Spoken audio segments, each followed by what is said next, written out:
Hello বন্ধুরা, আপনারা ঠিকই দেখেছেন। রিভিশন দেওয়ার সঠিক নিয়ম। হ্যাঁ, আপনি যদি রেজাল্ট ভালো করতে চান তাহলে আপনাকে সঠিক নিয়মে রিভিশন দিতে হবে। এবার অনেকের মাথায় আছে সঠিক নিয়মে রিভিশনটা কি, মানে কিভাবে দিব সঠিক নিয়মে রিভিশন। হ্যাঁ, আমি আজকে আপনাদেরকে এটাই বলবো, সঠিক নিয়মে কিভাবে রিভিশন দেবেন।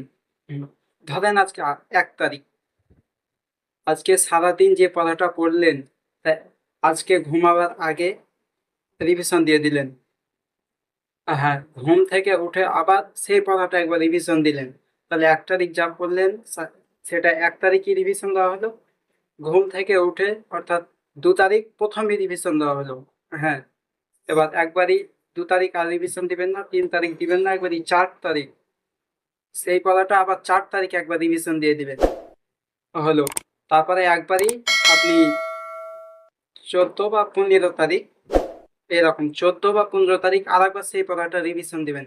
তাহলে আপনার পড়াটা শর্ট টার্ম মেমোরি সেন্টার থেকে লং টার্ম মেমোরি সেন্টারে, অর্থাৎ অনেক দিন আপনার পড়াটা মনে থাকবে। আর আপনার পড়া যখন অনেক দিন মনে থাকবে, তখনই আপনি পরীক্ষার খাতায় লিখে আসতে পারবেন, আপনি ভালো রেজাল্ট করতে পারবেন। আমাদের মেমোরি, আমাদের মাথা, দেখবেন আমি যদি একটা গল্প বলি আপনার মনে থেকে যাবে, আমি যদি একটা কোনো দুর্ঘটনার কথা বলি আপনার মনে থেকে যাবে। মানে আপনি পড়াগুলা যদি একটু গল্প আকারে পড়েন তাহলে আপনার মনে অনেক দিন থাকবে। হ্যাঁ, এটাই, আপনি গল্প আকারে নিজের মতন করে একটু সাজিয়ে নেবেন, তাহলে আপনার পড়াটা অনেক সহজ হয়ে যাবে এবং অনেকদিন মনে থাকবে। আর মনে থাকলে আপনি ভালো করে বুঝে নিলেই পরীক্ষার খাতায় লিখতে পারবেন, অর্থাৎ আপনার রেজাল্ট ভালো হবেই হবে। এভাবে করে রিভিশন দিলেন। প্রত্যেক দিন একটা রুটিন করে নেবেন, যে এ সময় রিভিশন দিতে হবে আর এ সময় পড়তে হবে, মানে রুটিন অনুযায়ী চলতে হবে। হুম। হোসাইন বোল্ট প্রথম থেকে ভালো দাঁড়ায়, এজন্য সে ভালো, মানে প্রথম হয়, ফার্স্ট হয়। আপনি যদি ভালো রেজাল্ট করতে চান তাহলে আপনাকে প্রথম থেকেই এগোতে হবে ভালোভাবে। হ্যাঁ, আপনাকে প্রথম থেকেই ভালোভাবে এগোতে হবে, তাহলে আপনি ভালো রেজাল্ট করতে পারবেন। আপনি পড়াশোনা করার আগে আপনি ভাববেন যে আমি সবারই থেকে বেশি নাম্বার পেয়েছি, আমি রাজ্যে প্রথম হয়েছি, মানে এই সব চিন্তা ভাবনা করবেন। আপনার ভিতরে একটা খুশি, একটা আনন্দ সৃষ্টি হবে, যার কারণে আপনার পড়াটা অনেক সহজ হয়ে যাবে। এভাবে করে পড়াশোনা করলে আপনার রেজাল্ট ভালো হবে। আর রিভিশনটা এভাবে, মানে এরকম পদ্ধতিতে দিবেন। অনেকে অনেক রকম পদ্ধতি বলবে। তারপর আরেকটা কথা, আপনি স্কুলে পড়ছেন, স্কুলে যে জিনিসটা নোট করলেন, ওকে, যে জিনিসটা আপনি স্কুলে নোট করলেন সেটা সাইকেলে আপনি স্কুল থেকে আসছেন, আস্তে আস্তে একবার ওটা ভাবার চেষ্টা করবেন, কি পড়লেন আজকে, কি লিখালো স্যার, সেই নোটটা একবার ভাবার চেষ্টা করবেন। যদি মনে না আসে একবার দেখে নিলেন, তাহলে আপনার মনে চলে আসবে, আর আপনার মনে ওইভাবে করে অনেক দিনও থেকে যাবে মনে। তাহলে আপনার স্কুল থেকে আসার পথে আপনার পড়াটা কমপ্লিট হয়ে গেল। বাড়ি এসে গোসল ফোসল করে আবার ফিট হয়ে ঠান্ডা মেজাজে আর একটু পড়াশোনা করবেন। এভাবে করে আপনার পড়াটা অনেকদিন মনে থেকে যাবে। তারপর আপনি আরেকটা কাজ করতে পারেন, ছোট ছোট কার্ড ব্যবহার করতে পারেন। এবার এই কার্ডে আপনার যে জিনিসটা মনে থাকছে না, মানে কঠিন, সেই জিনিসটা লিখতে পারেন আপনার পকেটে, আপনার ব্যাগে পার্সোনাল ভাবে রাখবেন।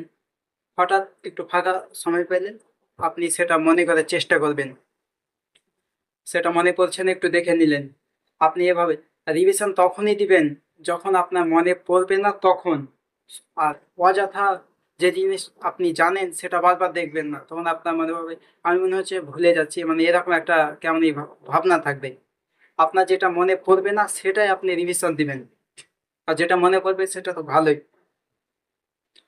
এইভাবে করে আপনি রিভিশন দিবেন। রিভিশন দেওয়ার মানে এরকম নয় যে A square plus B square সমান A square plus two AB plus B square, মানে আপনি জানেন তবুও আপনি বারবার দেখছেন, এরকম না। আপনার যেটা মনে পড়বে না সেটাই আপনি রিভিশন দিবেন। আর একটা রিভিশনের রুটিন বানিয়ে দিবেন, নির্দিষ্ট রুটিন অনুযায়ী আপনি চলবেন, আপনার রেজাল্ট ভালো হবেই। তাহলে রিভিশনটা কি হলো, 1 তারিখ যা পড়লেন সেটা 1 তারিখ রিভিশন দেওয়া হলো, 2 তারিখ প্রথমে সেটা আরেকবার রিভিশন দেওয়া হলো, তারপর একবারই 4 তারিখ সেটা রিভিশন দেওয়া হলো। 1 তারিখ যা করলেন সেটা 4 তারিখ আবার হলো, আবার 14 বা 15 তারিখ আবার সেটা রিভিশন দেওয়া হলো। তাহলে আপনার পড়াটা শর্ট টার্ম মেমোরি সেন্টার থেকে লং টার্ম মেমোরি সেন্টার, অর্থাৎ আপনার পড়াটা অনেক দিন মনে থেকে যাবে। আর আপনার পড়া যদি মনে থাকে তাহলে আপনি পরীক্ষা লিখে আসতে পারবেন, আপনি ফুল মার্কস পাবেন, আপনার ভালো রেজাল্ট হবে আমি বিশ্বাস করি। আপনি এইভাবে মানে রুটিন বানিয়ে নিন, একটা নির্দিষ্ট পড়ার রুটিন, একটা নির্দিষ্ট রিভাইজের রুটিন। তাহলে আপনার পড়া ভালো হবে, আপনার রেজাল্ট ভালো হবে। আর আপনি যে এইভাবে চিন্তা ভাবনা করুন, পড়তে বসার আগে আপনি ভাবুন যে আমি ভালো একটা নাম্বার তুলবো, আমি এই সাবজেক্টে একটা ভালো নাম্বার তুলবো বা তুলেছি নাম্বার, এরকম একটা চিন্তা ভাবনা করতে হবে। তাহলে আপনার একটা আনন্দ সৃষ্টি হবে, আপনি ঠিকই পড়া মনে থাকবে, আপনার রিভাইজ কন্টিনিউ দিতে থাকলে এরকম আপনার রেজাল্ট ভালো হবেই। ভিডিওটা ভালো লাগলে অবশ্যই একটা লাইক দিবেন, আর কোনো ভুল হয়ে থাকলে ছোট ভাই হিসেবে ক্ষমা করে দেবেন। আর ভিডিওটা বেশি বেশি শেয়ার করবেন।